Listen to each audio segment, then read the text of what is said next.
నాకెందుకో సడెన్‌గా ఉన్నట్టుండి ఫోన్ ఆన్ జేసి ఇంత ఫాస్ట్‌గా ఎళ్తున్న బస్‌లో గూడా వీడియో తీయాలనిపించింది. సో, దాన్ని నేను స్లో మోషన్‌లో బెట్టి వీడియో ఎడిట్ జేశాననమాట. కానీ ఇక్కడున్నాయి బాబోయ్! ఎట్లా అంటే సూపర్‌గున్నాయి.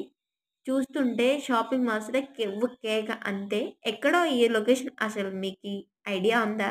సో, ఐడియా లేకపోతే ఈ వీడియో లాస్ట్ వరకు జూసారనుకో, ఎక్కడ ఏ ఏరియా అనేది ఎమ్మటే తెలిసిపోతదనమాట. సో, నాకైతే మస్తు మాంగళ్య షాపింగ్ మాల్ అయితే సూపర్ నచ్చింది. చూడ్డానికి అక్కడ బస్సాగింది. దిగి ఎళ్ళిపోవాలి అనిపించిన అంత పనయిపోయిందనమాట. కానీ మా బావ "వద్దొద్దు ఉండుండు" అన్నారు. ఎందుకంటే ఆడవాళ్ళకి ఆ మాత్రం పిచ్చుంటది గదా! షాపింగ్ మాల్స్ అంటే. అందుకేనేమో చీరలు, నగలు బాగుంటాయనమాట. ఇక్కడ స్వర్ణ కంచి అంట. సో, కాంచీపురం పట్టు. ఇప్పుడైతే మొత్తం వింటర్ గాబట్టి ఫుల్లుగా స్వెటర్స్ అయితే మస్తు గిరాకుంది. ఈ ఏరియా ఎక్కడా అని ఆలోచిస్తున్నారా? వెయిట్ చూపిస్తా. ఇదిగో ఇది మన నల్గొండ.